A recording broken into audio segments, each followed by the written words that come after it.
Get ready to be cast away on an island paradise in Time on Frog Island. As the name suggests, this sandbox is full of sticky situations as you try to help your new frog friends in return for some favors. Hello, you gorgeous human being, it's Miss Bubbles. In today's episode of Before You Buy, I'm gonna tell you all the key features that you need to know to decide if Time on Frog Island is the game for you. Don't forget to let me know if this is a buy, skip, or wait for sale so we can continue the conversation, and without further ado, let's get to it.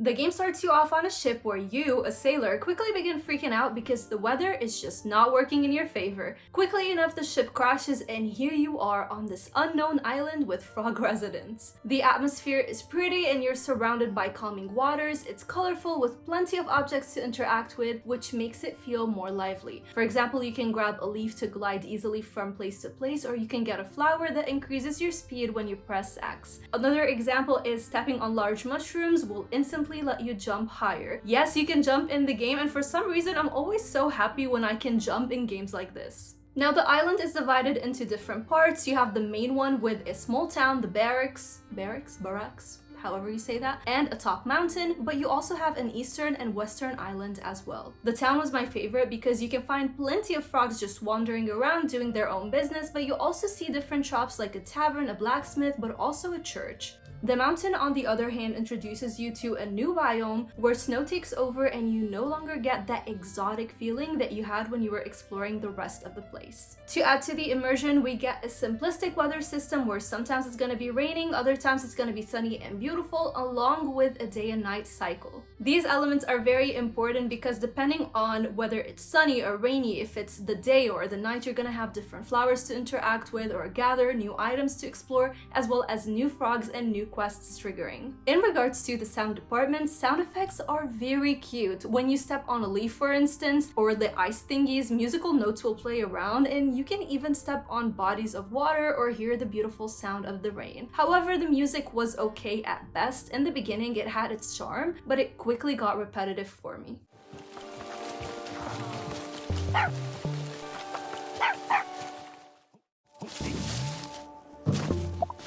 Rambo.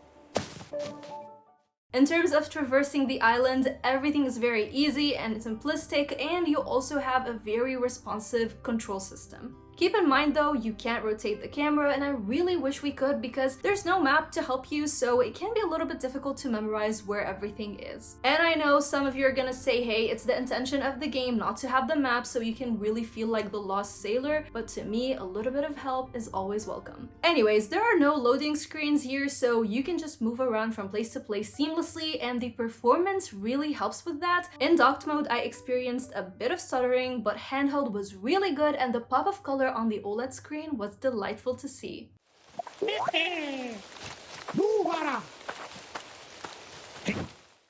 Moving to one of the most important elements of this game, it's the frogs, and these frogs ask you to squish that like button if you're enjoying this video. Maybe we can reach 150 bubbly likes, that would be bubbly awesome. On a serious note, if you plan to leave the island, you're gonna need to help them first, but before we get into how quests work, are the residents unique? Well, they definitely are, and I really like them. These silent fellows have their own personality as well as different jobs. You'll find a merchant, an artist, blacksmith, chief, fisherman, guard, tavern keeper, and more, and they all have their own routines to make them feel more lively. But that can make it a little bit difficult to find them, especially when, again, we have no map to guide us. As I mentioned, the frogs are silent, so there is no voice acting in this game. Your means of communication is through a bubble with pictures with some mumbling sounds, so you're gonna have to interpret things on your own and kind of analyze what each frog is asking you for. For example, one of the first objectives that you do is for this very cute artist frog. You go to ask them for your plant that you need to rebuild your ship, but they say, hey, if you're gonna take this plant that I'm drawing right now, first go and get me a bottle so I can draw it instead. So as you can see, there are bubbles and drawings, and all I heard was tango, whatever that means. Tango. Nuka. So after you go and get them a new bottle so they can draw it, the artist will happily give you your plant back.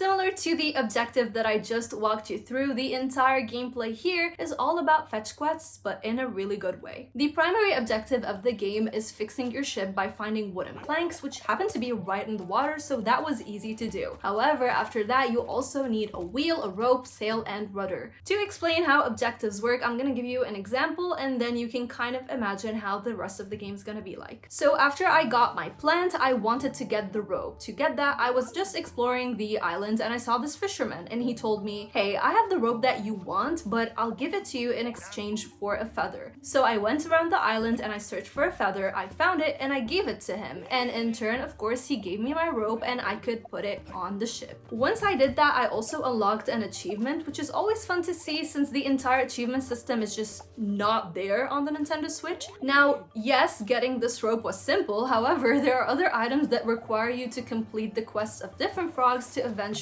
get them. And as I mentioned, a lot of these can also be triggered by the weather or the time of day or maybe a certain just day in general. And this gets me to the biggest gripe that I had with this game, and no, it doesn't have to do anything with the game itself. This is how it's designed to be. But to me, finding some of these items was just near impossible. First off, we don't have an inventory to keep items that we find, so you're gonna be carrying them one by one because also you can only pick up one item at a time, and you're gonna just hoard them and put them in a place that you'll remember. To me, that was next to my ship. You also don't have a map, as I mentioned, so you're gonna need some time to memorize the island, and that never happened to me. I don't even know why. And the fact that there is a trigger system here, it means that sometimes you're gonna have to complete the quests of several frogs until you get one. And let's say you're really struggling to find 3 of the 6 items until you reach that final item, then you're screwed.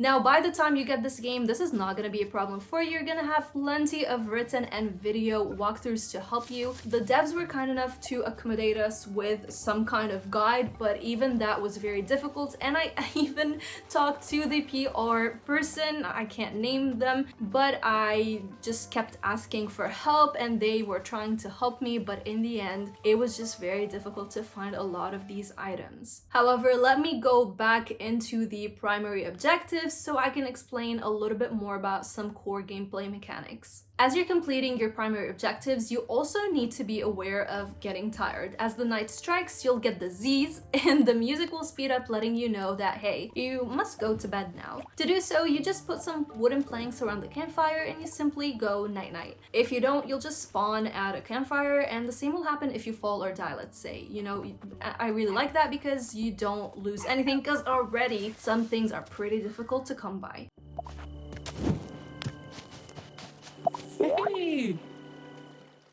And this brings us to the secondary objectives, which will help you have a better time on the island, but I completely missed out on them because I can't find half of the items that I need. See, what happened was I needed the wheel, you know, the one that I told you about that we need for the ship, and that can be obtained from the merchant. But the merchant wants a lantern from the hermit. The hermit wants a church bell, which I gave him, but all of a sudden after that, he wanted something else because that dude is greedy. And the thing that he asked for, I have no idea how to get it. So sadly, I really can't talk about these side objectives, but I can tell you what they are, but I never got to experience them. So based on my understanding, you can build a house to no longer sleep in the wild, you can brew drinks, you can fish farm, partake in some sort of rituals, and enjoy some races. All of this sounds awesome, right? But sadly, I never got to try any of it. In all cases, that does not mean the game is not good. It just means, and I will get to this at the end of this video, that this game is just not for me. One more thing though that really did annoy me is the fact that we don't have a quest log, so get ready to take some handwritten notes because you're gonna forget a lot of things.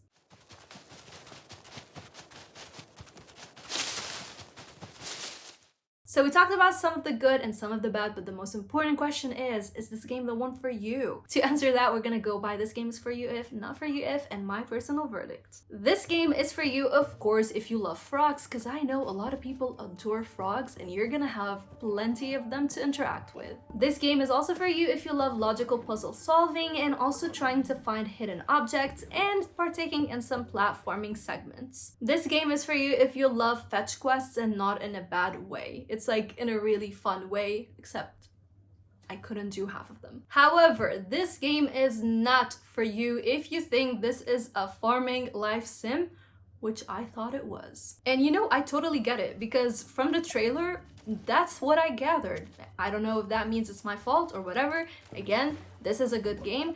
It's just not that.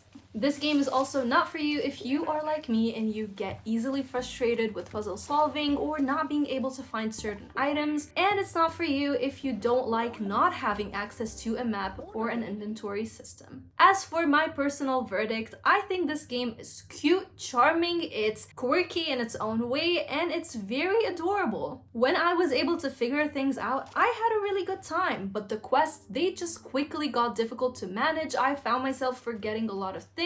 I couldn't figure out my way through the map. I kept losing where my NPCs are. And I think that the gripes that I had with this game are, and I'm gonna tell you, unfair to say, because in the end, that's what this game is about. So is it my fault? Or maybe it's just, as I said, it's not for me, but it doesn't mean that it's not gonna be for you. And this is exactly why I decided to make this video. It's to tell you that if you love quirky puzzle solving, you love cute frog NPCs, then you're gonna have a blast here. But if you're like me, you saw the trailers and you somehow gathered that this is a farming life sim, then you're not gonna get that. But enough about me. I want to know what you think about Time on Frog Island, so let's continue the conversation down in the comment section. Before I let you go though, I want to talk to you for one moment. I usually don't like to ask this, but I'm gonna need your help. So if you don't know, I have a Patreon page. I know some of you have asked me, and I do have one. It's in my description box, and I have an offer going where from now until August, every single bubbly that pledges $5 and up will get a verbal shout out in every single video that I make up until, again, August 30th. This comes again at a time that I really need help. I'm gonna make a life update video where I will walk you through why I need the help that I can get. Thank you to my bubbly patrons for supporting me. Videos like this cannot happen without you. And a special shout out to Justin, Faye, Jacob, Kosol, and Evan Quaid for going the extra mile. As always, stay bubbly, stay positive, and I'll see your gorgeous, beautiful, amazing self in the next one. Bye!